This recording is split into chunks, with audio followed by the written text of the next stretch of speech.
Welcome to On the Sidelines. I'm John Luck, and I'm joined by Dominic Damiano, Brad McKinnon, not with us this week.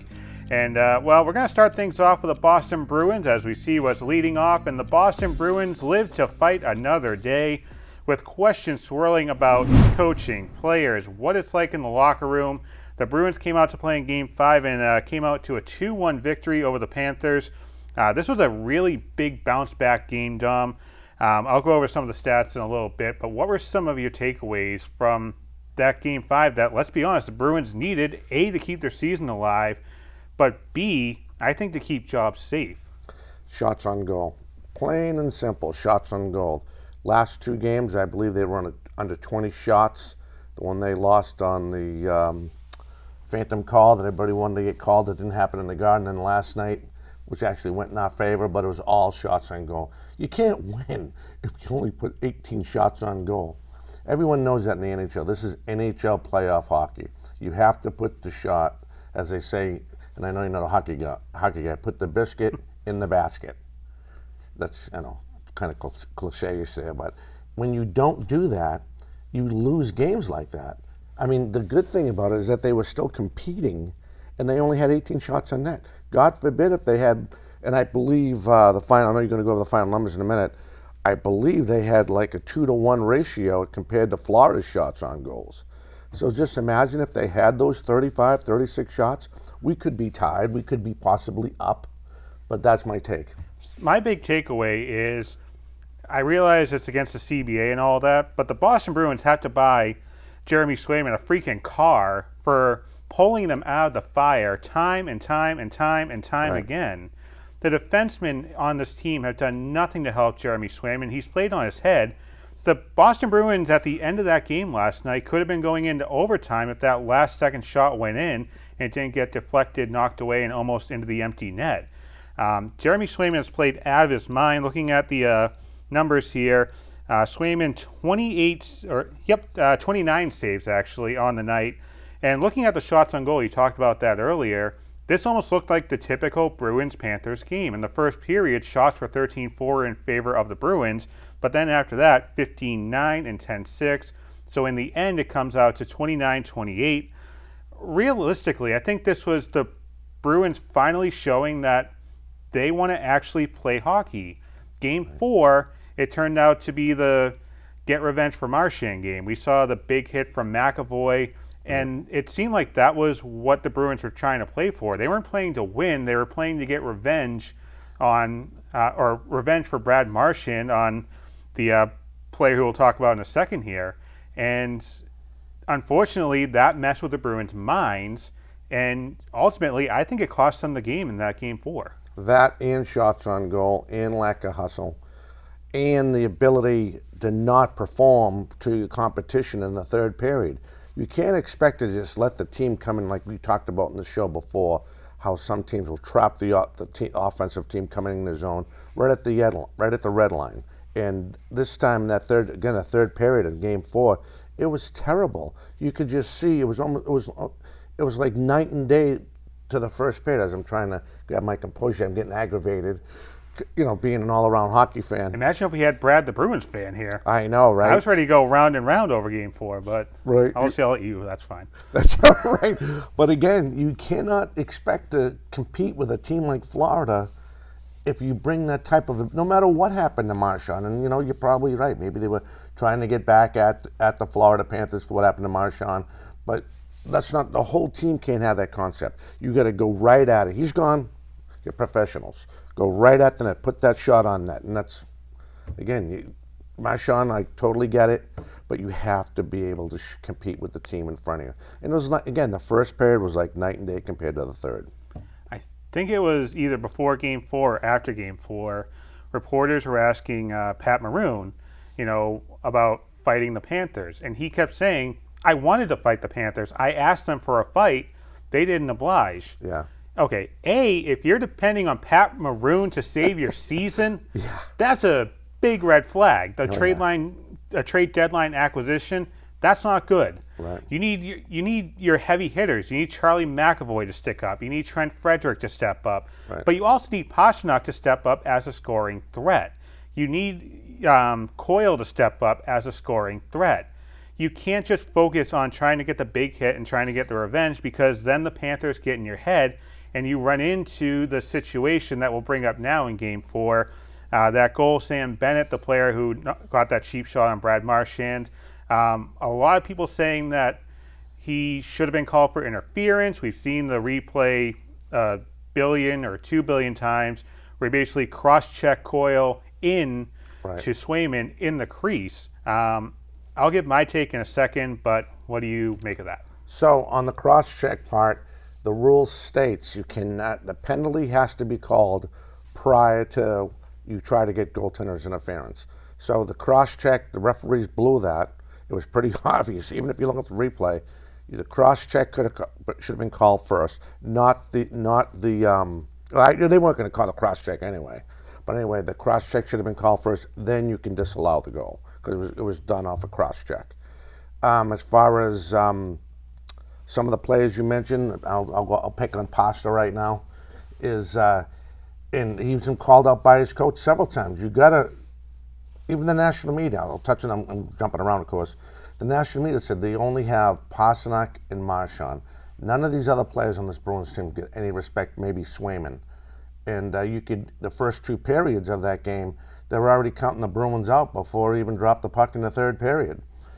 That's my take on it. That's my small take on it from what Ultimately, this comes down to discipline and Montgomery not holding his players accountable. We saw it in, I think it was the first period of Game 5, Paul Maurice ripping into his players, and what happened not even 15 seconds later, a goal. I had the rule right here on the interference thing, 69.1.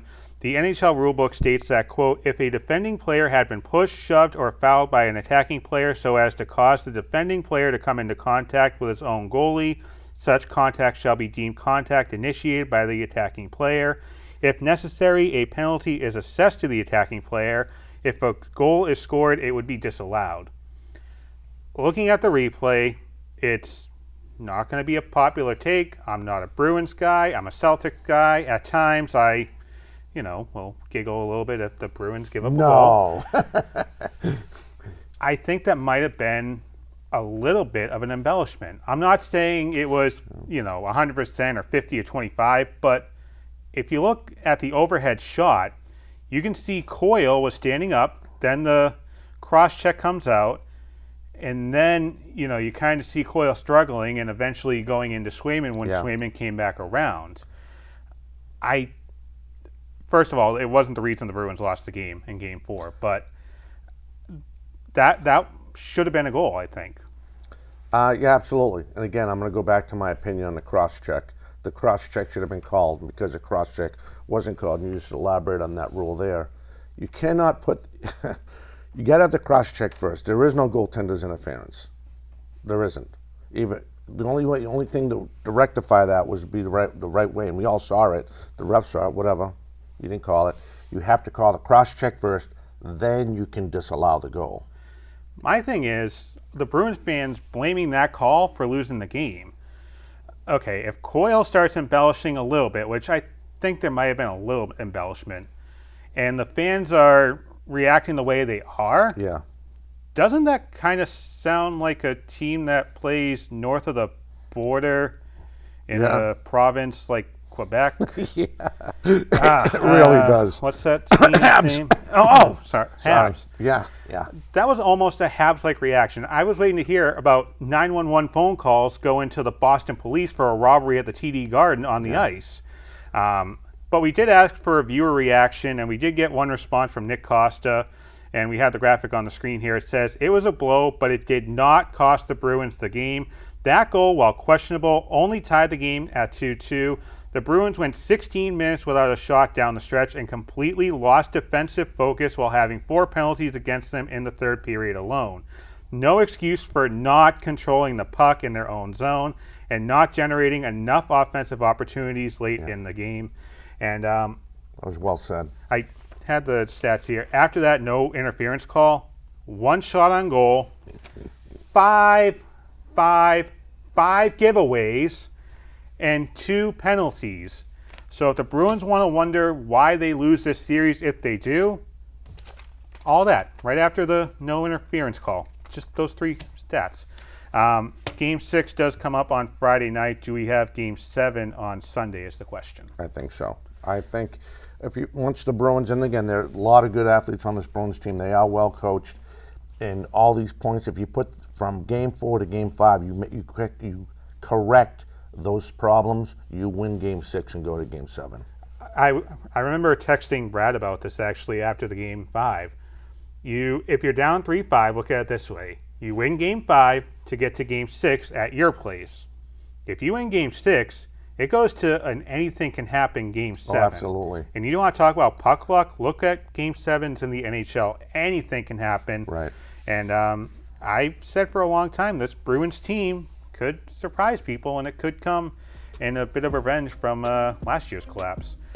We'll take a quick break here. When we come back, we will talk about the Boston Celtics as they are up 3-1 as of this recording. Can they close it out in Game 5 at the Garden? We'll discuss next.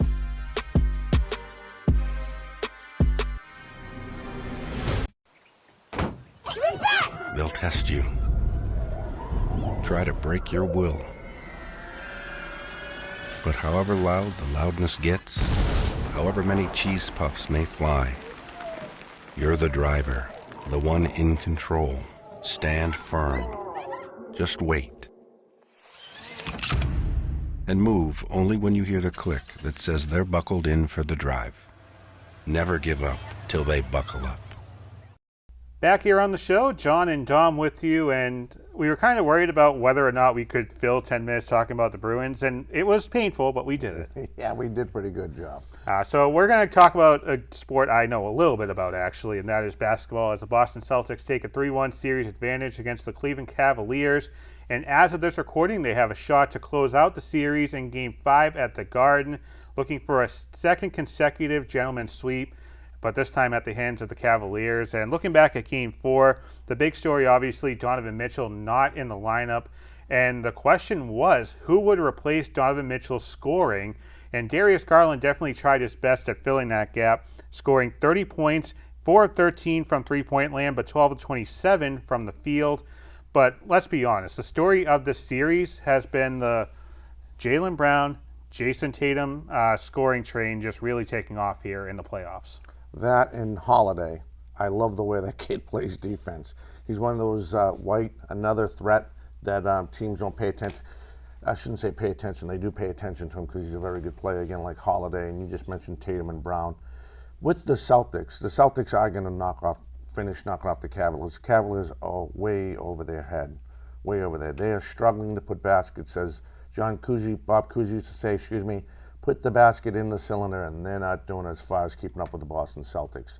And you call that a gentleman's sweep, and it is going to be a gentleman's sweep. They won one game. You said a sweep in the last series. I so did. I don't know if I want to trust your predictions. I would. I would. If they fall on their face and they do a game 2 where it looks like CYO pick up basketball and everyone's just throwing the ball at the cylinder, just throwing it, and no one's following their shots, we could have. But you're right. I do deserve that. I do deserve that criticism. Oh, it's just start. I'm going to keep going here. I know you're doing a good job. We got to fill time here when it's That's just right. the two of us. In Game 4, things got started with Max Strus leading an 8-0 run. And my question for JB Bickenstaff, I think is his name, the Cleveland head coach, is why didn't they continue feeding Max Strus the ball? He was 5 of 9 from the three-point line, and most of that, I should say, was in the first half.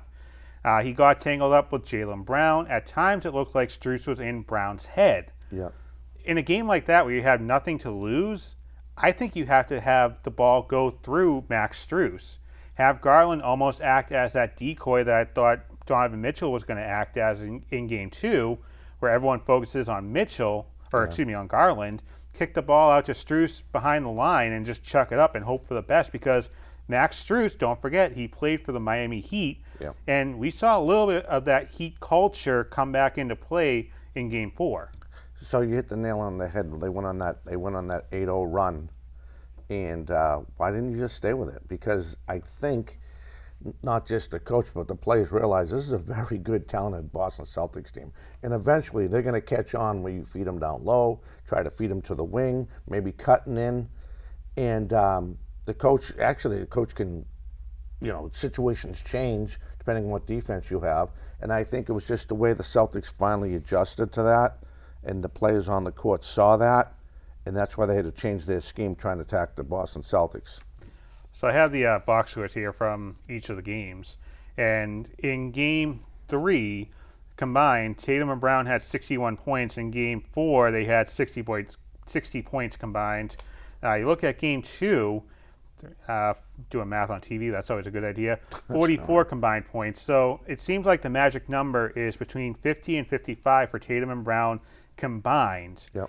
And if Al Horford's going to go through this rough stretch here that he's going through, and Derek White is having his issues, can the Celtics continue to win into potentially the Eastern Conference Finals with Tatum and Brown leading the ship? Oh, they've proven that in the regular season. They've done that. Of course, not in the playoffs. They've proven that in the regular season. But everyone forgets it. Eventually, Al Horford's going to get hot. White is going to get hot. They've proven that time and time again. I'm more worried about Horford than I'm worried about White getting in any type of rhythm, because again, White's a very good shooter from the outside, and then you have Holiday that helps clean up the messes, and he'll drain a couple threes. And he doesn't really get recognized for his offense because he's more of a defensive player. But again, I'm more worried about Horford. Yes, to answer your first part of your question, I do believe the Boston Celtics can move on with Brown and Tatum. But it's always good to have the little ball genie there doing his thing on the court. Talking about Derek White? Yeah. I love the way names just don't really coincide with each other. Well, is that like a four deep thing or just a Dom thing? Just a Dom thing. Just Dom thing, having fun on the show. All right. There has been a steady decline in Al Horford's ability on the floor. Game 1, Al Horford from the floor, 3 of 7. In Game 2, where everyone had a difficult night, Horford was 4 of 9. But then you go to Game 3 in Cleveland, Horford 1 of 7 from the field, 0 of 6 from three-point land. And then in Game 4, Horford 3 of 9 from the field and 0 of 4 from the three-point line. I understand, Horford is obviously the oldest player on this team, right. But let's not forget, this wasn't what we thought the Celtics would be looking like in the playoffs when they got Drew Holiday, when they got Kristaps Porzingis. The thought was Horford would be in there and basically get those Luke Cornett minutes. And unfortunately, right now, you just have to get by. That's what makes this Game 5 for the Celtics so important. Right. You need to get the win so Porzingis can get another week or so of rest, but more importantly, so Al Horford can get the rest. And if Porzingis can't go in Game 1 or 2 against the Knicks or Pacers, then you at least have a relatively rested up Al Horford. But I have to ask the Boston Celtics, let's have a little one-on-one conversation here, me and the Boston Celtics. Don't put Luke Cornett in to replace Al Horford in the Eastern Conference Finals. I don't care if he barks like a dog at the bench. He plays like a poodle. Don't put Luke Cornett in as a backup role. Don't put Luke Cornett in as garbage time. You traded for Xavier Tillman. You have Keita. You have a lot of talent. You have players that aren't liabilities. Joe Mazzulla. I know you're watching Facebook posts at 3 in the morning when you're not watching the Town movie, but Joe Mazzulla, don't put Luke Cornett in the conference finals. That is so true. You got a little emotional, John, for a minute. I was screaming at the TV when Luke Cornett goes up for a rebound and the ball gets tipped out of bounds, and lo and behold, Cleveland goes ahead and scores. It makes you wonder, what are you thinking when you put a player in like that cannot compete? You're basically playing. You're playing Scalabrine. Yeah, you're basically playing Scalabrine a 5-on-4. It's almost like It's almost like you're having a handicap. I mean, I know the guy's trying, but he doesn't have the talent to play in the NBA. Plain and simple. I said it. He does not have the talent to play in the NBA. All right. I feel a little better. It's good. Like going to therapy. Good. Coming up in overtime, we'll talk about Jason Tatum comments after Game 2 and whether or not that may be giving the Boston Celtics an out. But let's talk a little bit about what the Celtics could be facing in the next round. It's either going to be the New York Knicks or the Indiana Pacers, and that has been a physical series. But again, the Celtics realistically could be coming in off a 5-game series, taking on a team that played an extended series, and everyone has this issue that the Celtics aren't being tested. The Celtics are just steamrolling teams. Do you have that same issue with the Celtics just, basically walking through to the Eastern Conference Finals? Celtics are earning every basket at every game. They don't pick. Just remember, sports fans, the Celtics finished first. So when you're number 1 seed, you play hypothetically the 8th seed. Then whoever else is in your way, you play them until you get to the conference finals and then the NBA finals. These other teams got to stop crying about who you're playing and how the Celtics work their way into this playoff bracket and stop making excuses because you can't compete with them. Indiana, I'm worried about the speed. The Knicks, if the Knicks get hot, they can be trouble, but that's about it. I love how we're just kind of staring through the camera here. I think we're breaking that fourth wall rule. Right. Exactly. We're just intimidating people watching on social media. Well, we're just giving our opinion. It's just people have stupid questions out there. I hate to say it like that, and I don't mean to sound like the other knuckleheads on the other pro stations on the radio. They just sit there and don't even appreciate anybody's opinion. But we're just telling the God's honest truth what we see on TV. If we're wrong, call John Luck and tell us we're wrong. Send us another message. We'd be glad to, be corrected. But I think we're hitting the nail on the head what we're saying. They're just scrolling through and they're seeing 2 random guys on Access TV with beards yelling at them. Yeah, big fat guy with a green shirt. My issue with this is, where were these people when Cleveland had to take on Boston with Kyrie Irving getting a nose job and Gordon Hayward with a broken leg? No one seemed to sneeze at Cleveland Cavaliers defeating the Celtics in Game 7.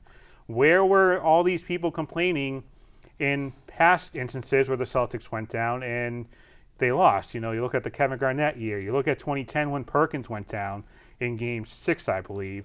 Everyone wasn't talking about, the Lakers went ahead and, sleptwalked their way to another NBA championship. Right. No, it's just Celtics hate. People hate the Boston Celtics because of all the success they've had. All them banners. It's a ridiculous amount of Eastern Conference Finals games consecutively that the Celtics have played in, and the New York Knicks are looking to get to the conference finals, I think, for the first time since maybe the 90s. It's early 70s. So no, you're right, early 90s. I'm sorry. Yeah, there was that thing in 94. Yeah, that they did. I slept through that one. So just get off the Celtics' backs here. They're the number 1 seed. They earned it. And for once in their lives, with Jaylen Brown and Jason Tatum leading things, they're actually doing what a number 1 seed is supposed to do. Unfortunately, Mitchell may be out. Allen's out. That's just the cards that they're dealt. Welcome to the NBA. Maybe the NBA fans will get what they want, and the Celtics will get steamrolled by the Knicks, or they'll get steamrolled by the Timberwolves or Nuggets. Who knows? We'll take a break here. We'll talk more basketball coming up as we talk the draft lottery and the surprising turn of events for Trae Young and the Atlanta Hawks.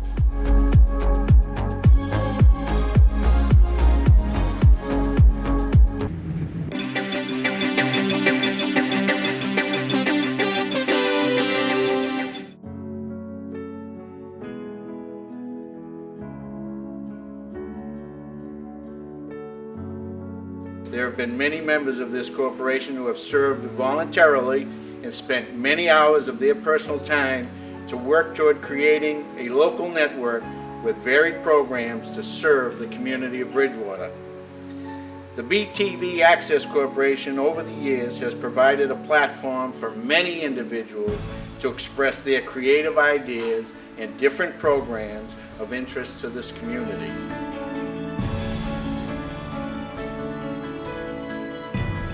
This is a community facility. BTV Cable Access is here to present and to represent all the voices in town, all of the varying attitudes and ideas and feelings that Bridgewater has.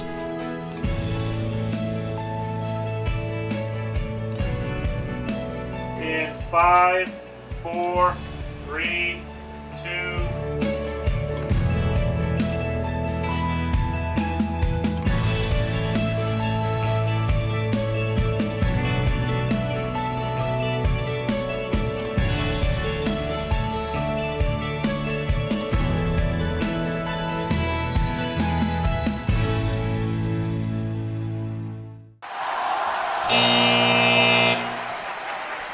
For years, the Atlanta Hawks have lived by the 3 and died by the 3, but with a 3% chance of getting the number 1 pick, the Atlanta Hawks are the number 1 selection in the NBA draft lottery.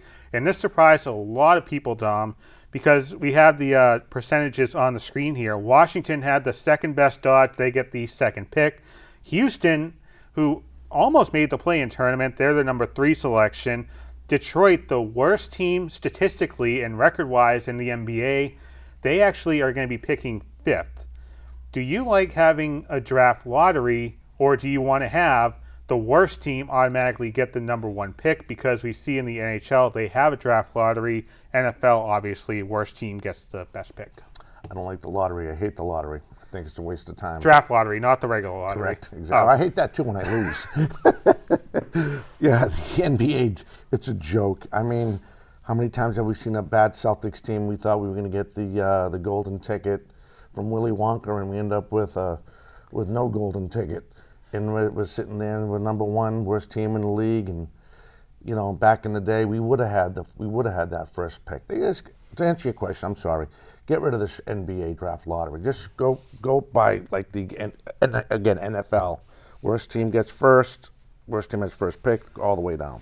I honestly don't have an issue with the draft lottery from this standpoint. Teams can trade draft picks, 4 or 5 years in the future. So realistically, Atlanta can trade this pick to Detroit. They can do pick swaps in the future. They can do, a bunch of different options. There's protected picks. The NBA has so many different backup plans and contingency plans that the draft lottery is going to work for them. And plus, it's a bonus half-hour television, so the Hawks, the Rockets, the Spurs can go ahead, get an extra half-hour of viewership during the conference finals when odds are they're not going to be there.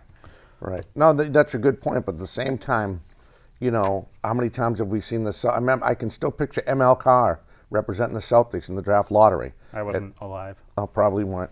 And I'm sitting, I'm like, yes, we're going to get the number 1. All of a sudden, we're like, I think it was 4th or 5th. I'm like, what went wrong? We were the worst team in the league that year. I don't know. And, and the NFL does the same thing. They trade up for picks.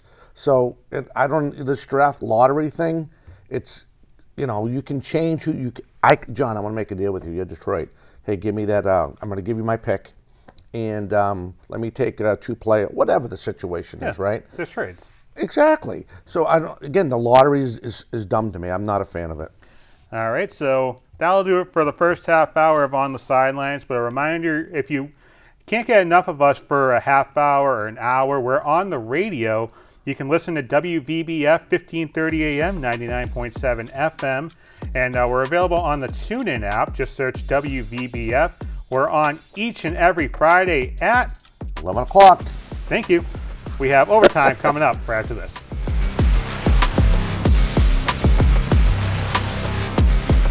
Adventure can be found anywhere, but the best place to start is in the forest. I spy something beginning with S. Snow? No. Snow-covered trees? Nothing to do with snow. Head outside to discover incredible animals and beautiful plants that come together to create an unforgettable adventure. Wow. So grab your loved ones. Don't even. And explore a world of possibilities. Come on, this way. Visit discovertheforest.org to find the closest forest or park to you.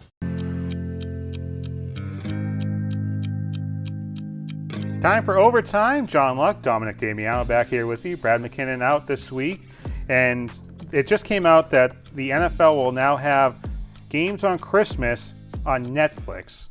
I remember we kind of went postal on the whole streaming thing for the NFL. And, this is just a bad idea. This is a bad idea. Professional wrestling is doing the same thing. Netflix is going to eat it up just like all those other big channels did, CBS, NBC, when they used to get the revenue from those stations. Same thing. Hey, come subscribe for $9.99 or whatever it's going to be.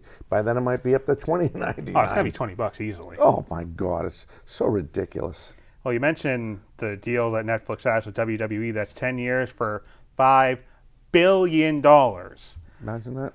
It's crazy.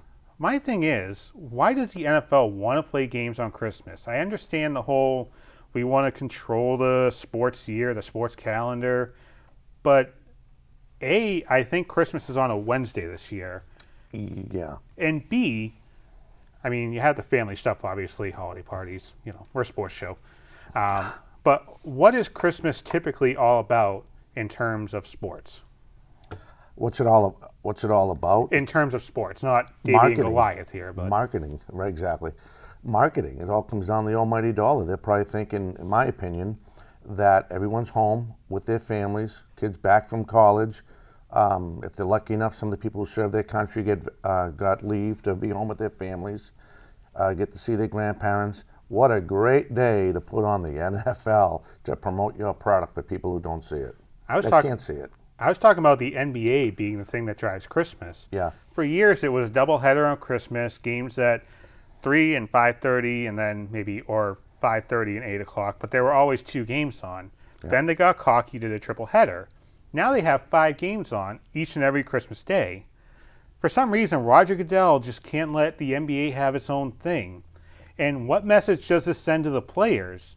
I understand players will play. They want to get the pay that they're guaranteed. Yeah. But if you're a player's family member, what does this kind of do to you? Because now, you're either going to a game or now you have to have your father, son, uncle, whatever, you have to have them go play football, and you're kind of left at the kitchen table with an empty seat.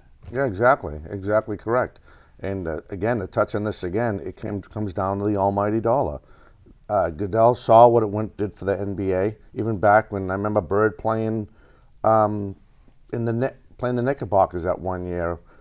And I'm saying to myself, why are we watching 2 NBA games on Christmas? It's stupid. It's absolutely stupid. Again, everything comes down to the almighty dollar. They see the revenue the NBA brings in. Let's do it. That's a great idea. But the NBA is only, give or take a few minutes, 2.5 hours. Yep. And, you can watch games in the background, whatever, while you're cooking the ham. The NFL, realistically, fans don't check in for, a quarter or a drive or a half. They check in for a game or 2. Yep. So now you're asking your fans to give up 6 hours, and not to mention the games aren't exactly the best in terms of play. One of the games that's been announced is Pittsburgh and Kansas City on Netflix on Christmas Day. But last year it was Oakland and Kansas City. KC wasn't really focused on the game. Now, that could be because they had such a big lead in the division that they didn't really care. Right. But in terms of just a product, I've always been a fan of keep games on Sunday, Monday, and Thanksgiving. Keep it simple. Why? Again, the almighty dollar bill is in front of your face. You have a chance of bringing revenue to the NFL, put money in your pocket. They do not care about who's home for Christmas. They, like you said, they had the basic Thanksgiving, Monday Night Football, Thursday Night Football, and they actually prime time, whatever they call it, Prime TV, blew Prime that. Video. Thank you. Blew it with their coverage. Bad video coverage, bad audio coverage. People still paid. They love the product. They love watching football. I think I read in a Forbes article, if you pay for, I think it's a month of each streaming platform that the NFL is going to have, you're going to be paying between $850 and $1,000 a month to watch football. Imagine that. But people will pay. People or you can go to the football. game, pay $600, pay $100 for parking, not to mention all the food and beer you're going to be getting there. I'd rather sit on my couch with my remote, put on CBS or NBC, maybe ESPN. Or Nickelodeon. Oh, yeah, Nickelodeon. Now again, it comes down to the almighty dollar. They see what happened with the NBA, and they said, sounds like a great idea. Let's not do it. Because, half the people they're talking to, if they do a survey, is a football fan. Why not play? Why not play on Christmas? We all love football. But, it takes away your family time, too. So that's one game that's been announced for 2024. Another game that's been announced is New England and Jacksonville will play on October 20th in London. And the Patriots now have a executive vice president of player personnel, that is Elliot Wolf. This kind of rubbed people the wrong way because this was kind of an already agreed upon deal, and yet they still had to go through the Rooney Rule. And I understand what the Rooney Rule is. It's good for football to give people a fair shot at getting these upper echelon jobs. But the Patriots just completely fumbled this one away in naming Elliot Wolf the executive VP of player personnel. You're not surprised, right? You're not Oh, God, no. It's almost like, how can you, I mean, we're all worried about when Tom Brady left, what we're going to have for a football team, right? What type of players we're going to have out there. Now, it seems like they did the right thing in the draft. Now they're bringing Wolf in, and everyone's scratching their head. So what's he going to? Oh, maybe he'll be in charge of the vending machine on the south side of the stadium or something like that. Cashless. Yeah, unbelievable. It's crazy when you think about the way their mindset is, and to them this works. I'm not one to talk, but isn't this the equivalent of basically having someone sign off on a car before you test drive it? Yep. You already had the job. You already had the guy for the job. Yet you have to bring along people and essentially not give a crap about their feelings because, you already had the guy in line. So you're just kind of, checking off the list here. And what message does this send if you have another vacancy and you go ahead and want to get these people in again? Do you think they're going to go ahead and say, yeah, sure, I'll take the trip up to Boston. It's a nice time of the year. Go through the Greenway, taking a Celtics game. No, they're going to say, you dragged me along, you strung me along because I was just a checkbox. Why am I going to help you out? Why do I want your job with this team that struggled to get 4 wins a year ago? Right. It makes you scratch your head if you think about, is this guy going to be the sacrificial lamb that has to stand in front of the media and answer all the oops and the ahs and this happened and sorry about that and sorry only won 2 games? Is that what it? Because Mayo's just a coach. He's not the general manager no more, right? And rumor has it, Mayo hasn't exactly been the head coach at minicamp. He's kind of been walking around to different huddles and different positions with the position coaches, right. Kind of checking in. And I understand that the role of a coach has changed since, the last time Bill Belichick got hired back in 2000. And things have changed, but to me, this just doesn't feel right as a football fan. Yeah. You have a first-year coach in Gerard Mayo that, hasn't exactly been coaching here right. for the Patriots. You have Elliott Wolf, a guy who essentially walked into an executive role. You have Robert Kraft, did he pass things off to Jonathan, or does Jonathan even work with the team anymore? There's just so many questions here. I honestly don't know what to expect coming up in training camp. If we win 4 games in the season, I think it's all going to come out. And as far as coaching goes, not to protect Coach Mayo, but he's supposed to, that's what you're supposed to do. You're supposed to let your coaches, yeah. But you supervise, you're the supervisor of all these coaches. He's supposed to know exactly what's happening on each station, what we're working on today. He's supposed to say, hey, John, we're going to go over this. And that's his job. If he doesn't want to be the Bill Belichick, and God bless him, if it works, hats off. If it doesn't work, it's all going to fall on you, Mr. Mayo. Just like the Wolf thing. If it all comes on, you'll be the one in front of the camera. You'll be the one saying, hey, this is, we were going to go with plan A, but plan B didn't work. Now we're going to plan C.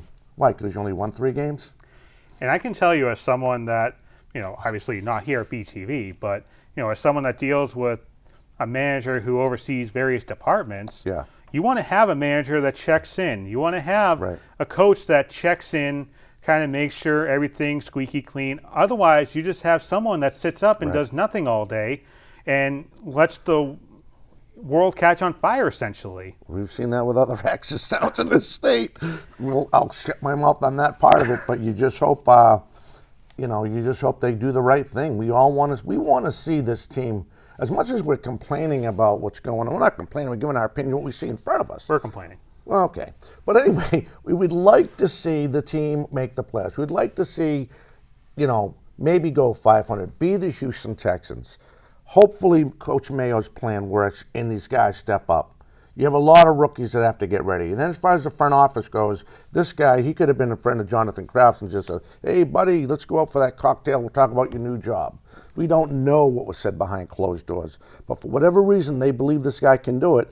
And as fans, we have no alternative but to trust him until he falls flat in his face. And it's with every team, every sport. You want to hope for the best. You don't see the best, and then all of a sudden, like, what the heck was that? But we did talk about it first here on the sideline. We did bring it up first. Just saying. I hope for the best, but I'm always prepared for the worst. I expect the worst. Yeah. That's just me. But I don't know. You're an optimistic guy, John. You're the type of I guy am. that you are. But I mean, as far as what we see going on right now with, touching on the Patriots real fast, the things you mentioned, all of us, even the people that never played organized football, they understand there's 4 downs. You can go for it. You can punt. You score a touchdown, it's 6 points. You hit a field goal, it's 3 points. If you run it, if you hit the quarterback in the end zone, it's a safety. There's offsides, onsides. But the thing about New England Patriots fans is that they want more. They know what to expect. They've seen a dynasty for 20 years, right? So they know how and again, that thing on Netflix with Tom Brady, I think that was therapy for all those guys out there, and that was another thing for another day. But to ramble on anymore, I mean, again, these Patriots fans in this region are a lot smarter than people take credit for, and they know what to expect, and I think that's why some of us do have that Debbie Downer mentality as far as what's going to play out. But we all want the best. We want to see the Celtics win. We want to see the Bruins come back. We want to see the Patriots make the playoffs. But at the same time, we're not idiots. We understand how business works. We understand how team works. Well, you mentioned the Celtics. I want to go back to the green team for a second. I mentioned that Game 2 debacle where I think you called it a CYO basketball game that the Celtics were playing. And Jason Tatum had an interesting quote or two saying, "The world thinks we're never supposed to lose. We're supposed to win every game by 25. It's not going to be like that all the time. We don't expect it to be easy. That's a good team we're playing in the Cleveland Cavaliers. It's the second round of the playoffs. We bounced back plenty of times. We lost 16 games this year, so I'd like to think that we respond pretty well the few times that we did lose." Gary Washburn followed that up by asking Tatum if the team's success spoiled fans into thinking that they're supposed to win every game. And this is Tatum's quote that I kind of looked at very interesting here, saying, "I mean, that's the narrative you might see on TV. The idea that we have a super team, it's twofold, right? We didn't have the coach of the year. We didn't have the MVP. We only had 2 All-Stars, so they say we're a super team, but we didn't get rewarded like we are. We know we got a good team, not perfect. We play the right way more than not. We know we got to be better." And on the radio show on WVBF this past Friday, I kind of went off because You did a good Jason job. Tatum, it sounded like, was A, making excuses, and B, preparing the Celtics fans, and himself for what they'll say if things went sideways. Now, thank God they won the next 2 in Loudville and Cleveland, but this was kind of concerning because Jason Tatum can easily come back in the conference finals if they go down 2-1 and say the same exact thing. He could. It almost sounds like he's putting a pre-Band-Aid on a possible wound that's coming the Boston Celtics way.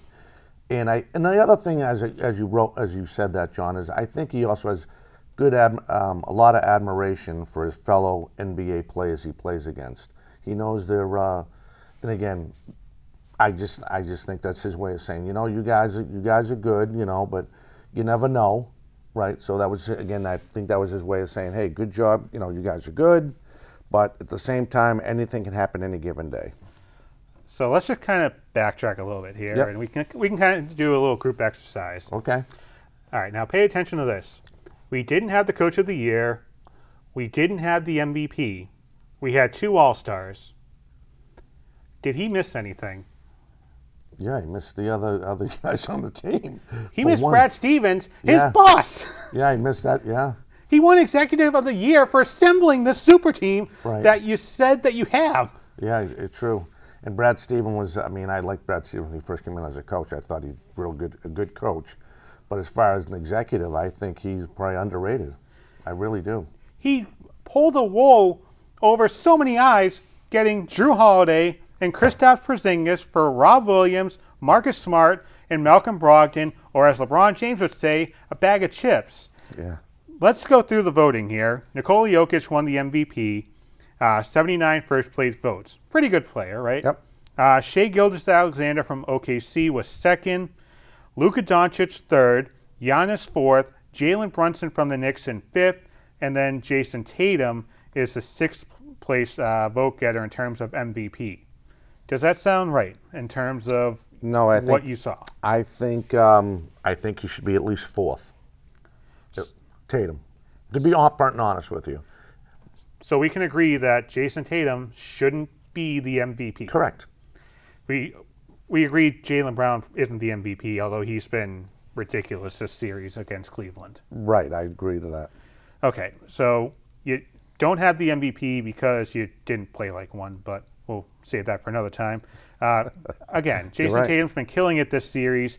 It's just frustrating because we know what he can play like, but we also know that he's responsible for quotes like this when he has stats like this. Right. We look at Coach of the Year. Mark Daigneault of OKC, he won. Jamal Mosley of Orlando, he was second. Chris Finch from Minnesota was third. And Joe Mazzulla was fourth. Did that sound right to you? It did. It definitely did. Oklahoma City, I would not expect them to do as good as they are right now. And I think that was his leadership helped that team. And a lot of talent on that team too. But I believe that had to do a lot with his ability to direct them the right way.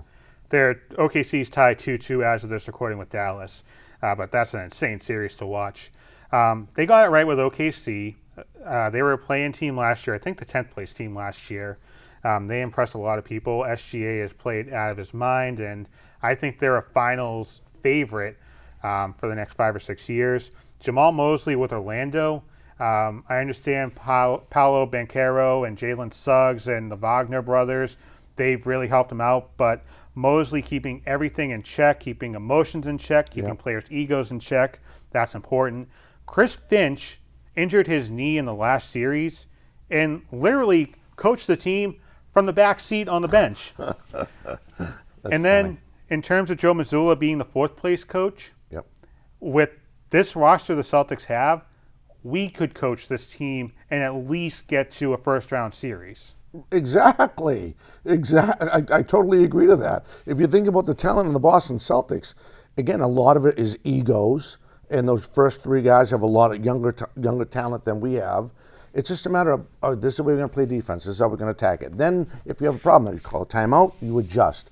There's a lot of talent on the Celtics team. So we get co-coach of the year, or get assistant coach. I don't even know what they get. Do they just get a trophy or a plaque, like a workplace award? I don't know. Maybe they get something on that keychain. I don't know. Again, gift certificate maybe. I don't want people to think that we're just ripping in the Celtics for no reason.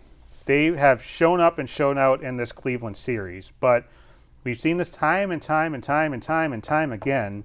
The Celtics had the ability to get to the conference finals. They had the ability to win the NBA finals. Yep. Emotionally, mentally, there's a lot of questions there, and we have to bring things like this up when we hear them from players like Jason Tatum or Jaylen Brown, because you can kind of see things at the snap of a finger go back the other way. We saw that last year after that epic Game 7 against the 76ers. Boston came out in the conference finals and went down 0-3. Yeah, exactly. It just makes you shake it. We're not idiots. We know what we can see in front of us. Like when we just touched on the Patriots fans. Same thing with the Celtics. All the Celtics fans. You can't be saying this stuff and leave your exec out for one when you're trying to make a comment like that. You can't. We're expecting you guys to go to the finals because now you have the big man. He may be injured, and you mentioned about him getting that rest, which will help us out once we get to the finals, the conference finals. Hopefully, I'd like to see him get some work in the conference finals. And tonight would be the best night, of course, on this taping and this recording of the show to see them finally knock him off and get that rest. But there's too much God-given, as my grandfather would say, there's too much God-given ability on this team not to go to the finals. All right. We'll take a quick break here. Okay. I think I'm done yelling for the day. I'm getting tired. We have to record another show, too. But when we come back, we're going to play another fun game here on the Sidelines. Me out to the ball game. Take me out with the crowd.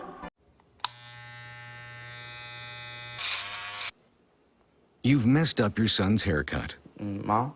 Do you A, try to fix it? Like it never happened. B, work with what you got?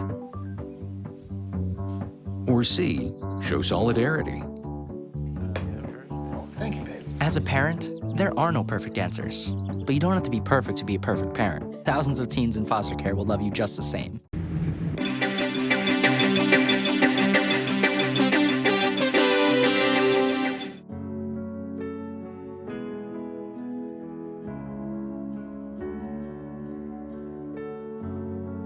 There have been many members of this corporation who have served voluntarily and spent many hours of their personal time to work toward creating a local network with varied programs to serve the community of Bridgewater.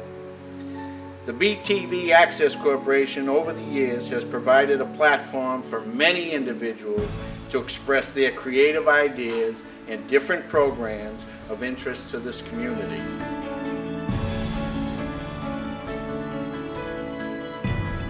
This is a community facility. BTV Cable Access is here to present and to represent all the voices in town, all of the varying attitudes and ideas and feelings that Bridgewater has.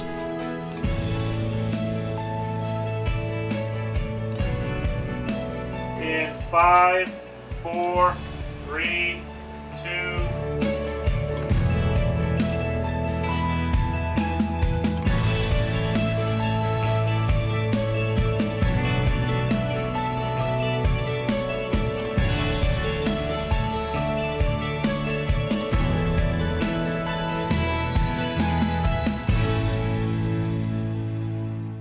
Back here on the show, we've talked about the Patriots, the Celtics, the Bruins, Netflix. Did I forget anything? No. The new stupid NFL, I'm sorry, the NFL playing on Christmas. That covers about it. All right, well, there's one thing we didn't get to, and that's the Boston Red Sox. Yeah. You know, that team that plays on Jersey Street, that, you know, they're actually doing okay. They won in the 12th inning against the Tampa Bay Rays. But we know that Celtics and Bruins are going to come to an end, win or lose in the next month or so. Yeah. But we wanted to give you a chance to kind of acclimate yourself to the roster of MLB. And so I want to play a game called Know Your Sox. Oh, boy. All right, let's get the right paper out here. Here we go. So I have a player here, and I'm going to give you 4 options on where they play. It could be Boston, it could be Toronto, it could be Tampa Bay. I have a shot at this then. Yeah, it's kind of like taking the SATs or MCAS. Just randomly circle, you might get it right. All right.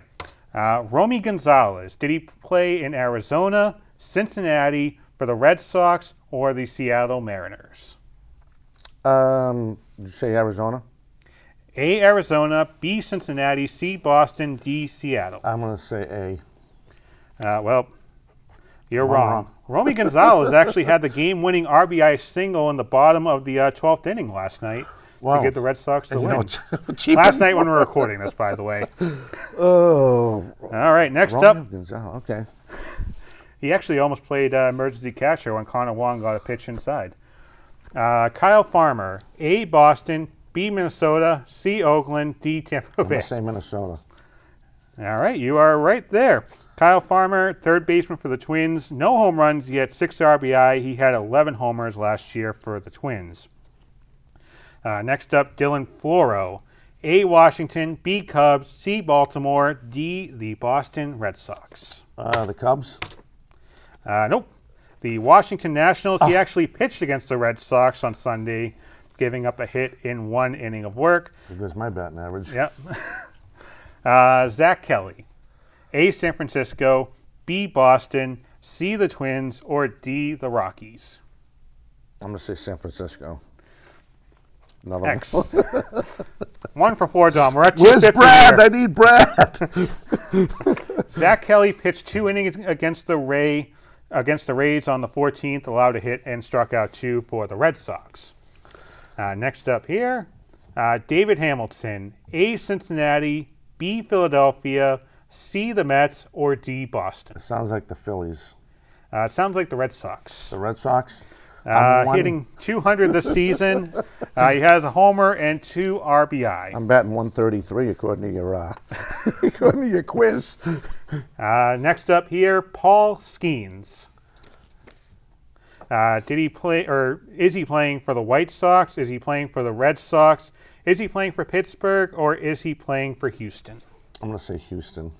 Nope. He actually debuted for the Pirates this past Saturday. He actually got lit up, giving up 3 earned and 4 innings of work. Paul Skeens actually does have a lot expected of him, so maybe this was just a bumpy first start.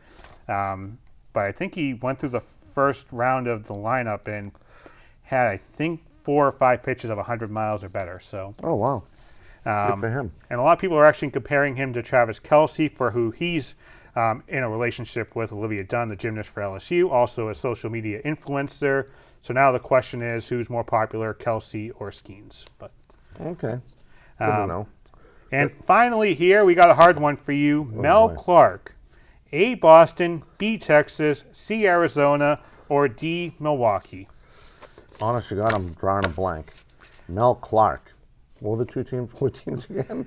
A, Boston, B, Texas, C, Arizona, and D, Milwaukee. This is a trick question, so just... I'm thinking Texas. So actually, he actually isn't a Major League Baseball player. He was actually was he an announcer? in Angels in the Outfield, played by Tony Danza. I just want to throw a curveball at you. You threw 7 curveballs. I only hit 1. Yep, I actually fouled it off. So you were 1 for 7. 1 for 7. Damn. You still have a month of the Bruins and the Celtics, so study Yeah. up on the Red Sox. Yeah, maybe I'll know who's wearing what uniform. We thank you for watching this episode of On the Sidelines. Don't forget, we're on this Friday at 11 a.m. on WVBF, 1530 a.m. and 99.7 FM. You can download the TuneIn app. Just search WVBF. And we actually have a special episode coming up this week, as we'll go over the top 10 championships in Boston sports since 2001. Who knows? We could have a couple more championships coming soon. Yes. For Dominic Damiano, I'm John Luck. Thanks for watching.